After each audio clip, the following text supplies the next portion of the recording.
Everyone, आज हम देखेंगे जॉर्ज पंचम की नाक का मसला हल हुआ कि नहीं। देखेंगे मूर्तिकार ने अब क्या उपाय सुझाया है, किस प्रकार हमारे देश के रखवाले उस उपाय को करने पर आतुर हो गए, क्योंकि वे नहीं चाहते थे कि ब्रिटेन की महारानी नाराज़ हो जाए, उनका भारत दौरा ऐसे ही व्यर्थ चला जाए। तो अब देखेंगे मूर्तिकार ने भारत के हर कोने का जायजा लिया। तो जैसे ही मूर्तिकार ने कहा कि नाक का मसला मैं हल कर दूंगा, आप चिंता मत कीजिए, बात के साथ ही सन्नाटा छा गया। कुछ मिनटों की खामोशी के बाद सभापति ने सबकी तरफ देखा। सबको परेशान देखकर मूर्तिकार कुछ हचकचाया और धीरे से बोला, आप लोग क्यों घबराते हो? यह काम मेरे ऊपर छोड़ दीजिए। नाक चुनना मेरा काम है, आपकी सिर्फ इजाज़त चाहिए। कानाफूसी हुई और मूर्तिकार को इजाज़त दे दी गई। इजाज़त क्या थी आप भी देखेंगे और सुनेंगे तो आपके भी रोंगटे खड़े हो जाएंगे। और वर्तमान जो भ्रष्टाचारी है, जो देश के ऐसे दावेदार है जो कि लायक नहीं है, उनकी पोल खुल जाएगी। अखबारों में सिर्फ इतना छपा कि नाक का मसला हल हो गया और राजपथ पर इंडिया गेट के पास जॉर्ज पंचम की लाट के नाक लग रही है। नाक लगने से पहले फिर हथियारबंद पहरेदार तैनात कर दिए गए। मूर्ति के आसपास का तालाब सुखाकर साफ किया गया, उसकी रवाब निकाली गई, उसकी गंदगी काई निकाली गई और ताज़ा पानी डाला गया ताकि जो जिंदा नाक लगाई जाने वाली थी वह सूखने न पाए। इस बात की खबर जनता को नहीं थी। यह सब तैयारियां भीतर ही भीतर चल रही थी। रानी के आने का दिन नजदीक आता जा रहा था। मूर्तिकार खुद अपने बताए हल से परेशान था। जिंदा नाक लगाने के लिए उसने कमेटी वालों से कुछ और मदद मांगी, वह उसे दे दी गई, लेकिन इस हिदायत के साथ कि एक खास दिन नाक लग जानी चाहिए। और वह खास दिन था जिस दिन रानी एलिजाबेथ द्वितीय भारत आ रही है। और वह खास दिन आ गया। जॉर्ज पंचम के मूर्ति के नाक लग गई। उस सब अखबारों ने खबरें छापी कि जॉर्ज पंचम के जिंदा नाक लगाई गई है, यानी ऐसी नाक जो कतई पत्थर की नहीं लगती। बेटा ये स्टेटमेंट आपको याद रखना, इस पर भी क्वेश्चन बन जाता है कि अखबार में क्या समाचार छपे थे। लेकिन उस दिन के अखबारों में एक बात गौर करने की थी। उस दिन देश में कहीं भी किसी भी उद्घाटन की खबर नहीं थी। किसी ने कोई फीता नहीं काटा था, कोई सार्वजनिक सभा नहीं हुई थी, कहीं भी किसी का अभिनंदन नहीं हुआ था, कोई मान पत्र भेंट करने की नौबत नहीं आई थी, किसी हवाई अड्डे या स्टेशन पर स्वागत समारोह नहीं हुआ था, किसी का कोई ताज़ा चित्र नहीं छपा था। सारे अखबार खाली थे। तो अखबार खाली क्यों थे, उसका रीज़न ये आपको आंसर मिल रहा है। पता नहीं ऐसा क्यों हुआ था। नाक तो सिर्फ एक चाहिए थी और वह भी एक भूत के लिए, एक मूर्ति के लिए। सो now this time for discussion, so we will discuss question answers. So first question, सरकारी तंत्र में जॉर्ज पंचम की नाक लगाने को लेकर जो चिंता या बदहवासी दिखाई देती है वह उनकी किस मानसिकता को दर्शाती है? बेटा आप ये समझ सकते हैं कि उस समय जो हमारे देश के रखवाले थे, जो उच्च पदासीन सरकारी अधिकारी थे, वे आज भी मानसिक दास्तां, मानसिक गुलामी के शिकार थे।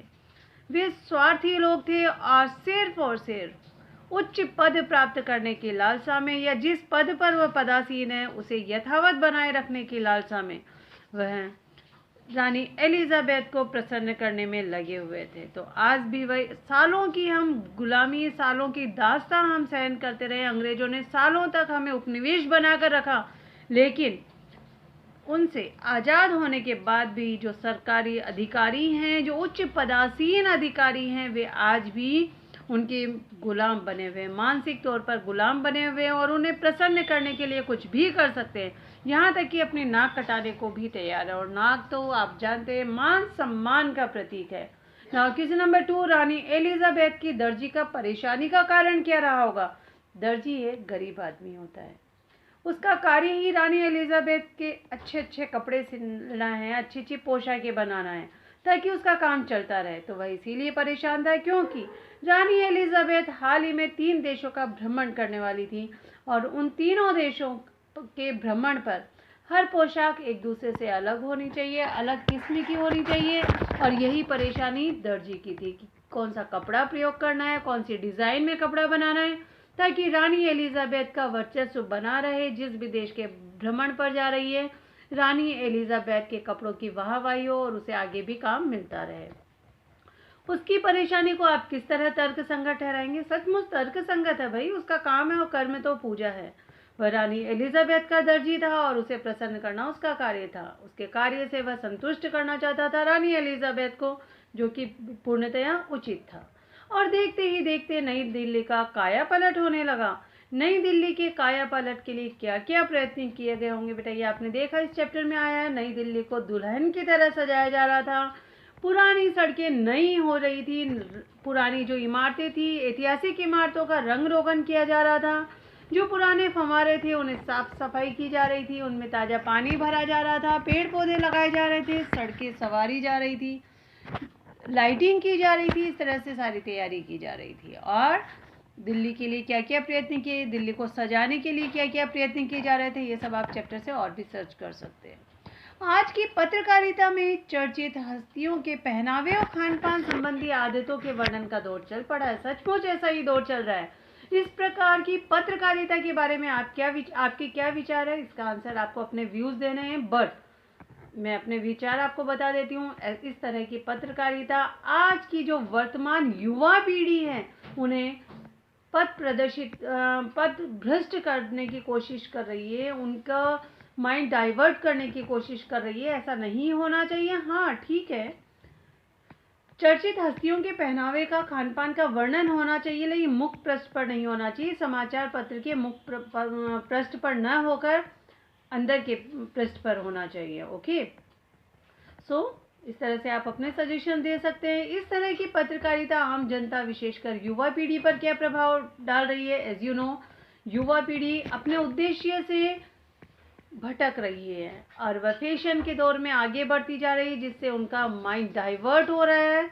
वह पढ़ने पर, अपने उद्देश्य प्राप्ति पर ध्यान नहीं लगा पा रहा है और फैशन के दौर में चलकर हो सकता है वह बुरी संगति में भी पड़ जाए और घर में भी झगड़े होने लगते हैं, क्योंकि बच्चों की जब ख्वाहिशें पूरी नहीं होती है, युवा पीढ़ी की ख्वाहिशें पूरी नहीं होती है, तो घर में वह झगड़ा करते हैं और अपनी बात मनवाने के लिए, अपनी इच्छा पूर्ति के लिए वह कुछ भी कर सकते हैं, गलत रास्ते पर भी चल सकते हैं। नाउ क्वेश्चन नंबर 5, जॉर्ज पंचम की लाट की नाक को पुनः लगाने के लिए मूर्तिकार ने क्या क्या प्रयत्न किए? उसने देश के हर कोने में दौरा किया। जो हमारे देश के जो शहीद हुए, हर क्षेत्र के उत्तर, दक्षिण, पूर्व, पश्चिम, पंजाब, हिमालय से लेकर दक्षिण तक हर क्षेत्र के स्मारकों में गया, जहां हमारे देश के देशभक्तों के जो शहीद थे उनकी मूर्तियां लगी थी। लेकिन उन सब की मूर्ति की नाक बड़ी थी, क्योंकि नाक सम्मान का प्रतीक होता है। और मूर्तिकार ने जब देखा कि जो शहीद हुए देशभक्त हैं उनकी मूर्ति, उनकी नाक बड़ी है, तब उसने बच्चों के, जो हमारे देश के लिए 1942 में जो बच्चे शहीद हुए थे उनकी नाक को ट्राई किया, लेकिन उनकी नाक भी बड़ी निकली। इस तरह से उसने हर प्रयत्न किया और अंत में उसने बताया कि मूर्ति पर जिंदा नाक लगा दी जाए। और इसके लिए पुरातत्व विभाग की फाइलें भी उसने खोजने का सजेशन दिया था, कमेटी बिठाने का सजेशन दिया था। तो इस तरह से सारे प्रयत्न आप बताएंगे। प्रस्तुत कहानी में जगह जगह कुछ ऐसे कथन आए जो मौजूदा व्यवस्था पर करारी चोट करते हैं। उदाहरण के लिए, फाइलें सब कुछ हजम कर चुकी है। ऐसे बहुत सारी पंक्तियाँ यहाँ आइए आप सर्च करेंगे। जैसे शंखनाद हो रहा था इंग्लैंड में और उसका बिगुल, कोई भी कार्य वहाँ इंग्लैंड में हो रहा था, उसका बिगुल दूसरे दिन यहाँ बज रहा था। सारी समाचार एज इट इज़ छापे जा रहे थे, किसी ने किसी से कुछ नहीं कहा, आंखों में सारे लोगों ने कमेटी में बात की। इस तरह से नाक, क्वेश्चन नंबर 7, नाक मान सम्मान का प्रतीक है, प्रतिष्ठा का द्योतक है। यह बात पूरी तरह व्यंग्य रचना में किस तरह उभर कर आई है? एज यू नो, नाक मान सम्मान का प्रतीक है। लेकिन हमारे देश के रखवाले, हमारे देश के उच्च पदासीन सरकारी तंत्र के रखवाले, जो कि अपना मान सम्मान को ताक में रखकर हमारे देशभक्त के मान सम्मान को भी मिट्टी में मिलाने जा रहे हैं, और वह मानसिक दास्ता के आज भी शिकार है। और वह सिर्फ और सिर्फ अपनी स्वार्थ पूर्ति के लिए, अपने पद को बचाए रखने के लिए या उच्च पदासीन अधिकारियों को प्रसन्न करने के लिए कुछ भी कर सकते हैं। So this is really important question. Question number 8, George पंचम की लाट पर किसी भी भारतीय नेता, यहाँ तक कि भारतीय बच्चों की नाक भी फिट न होने की बात से लेखक किस ओर संकेत करना चाह रहा है? इस पंक्ति के द्वारा लेखक बहुत बड़ा व्यंग्य कर रहा है कि जो लोग हमारे देश के लिए शहीद हो गए, जिन्होंने अपने प्राणों की आहुति दे दी, उनका मान सम्मान सचमुच बहुत उच्च है, लेकिन जो लोग आज भी मानसिक दासता के शिकार हैं, उनका नाक, उनका मान सम्मान आज भी छोटा है। और जॉर्ज पंचम, उन्होंने हमारे देश के लिए कुछ नहीं किया था, बल्कि हमें गुलाम बना कर रखा था, इसलिए उनके नाक तो छोटा होना ही था।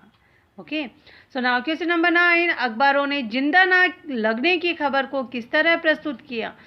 सो लास्ट सेकेंड स्टेंजा में मैंने आपको 2 लाइन्स मार्क कराई थी कि जॉर्ज पंचम की मूर्ति पर नाक हूबहू जिंदा नाक लगाई जा रही है, जो कि देखने में हूबहू जिंदा लगती है। ओके, सो इस तरह वो दोनों लाइन्स एज इट इज़ इसमें आएगी। नई दिल्ली में सब था, सिर्फ नाक नहीं थी। सो नई दिल्ली में सचमुच सब कुछ था, सब कुछ होता जा रहा था, लेकिन नाक नहीं थी। इस कथन के माध्यम से लेखक व्यंग्य करना चाह रहा है वर्तमान जो हमारी सरकारी तंत्र है, मंत्रिमंडल है, जो नेता हैं, उनकी पोल खोलने जा रहा है और बता रहा है कि किस प्रकार वह स्वार्थ के लिए अपना मान सम्मान भी दांव पर लगाने को तैयार रहते हैं।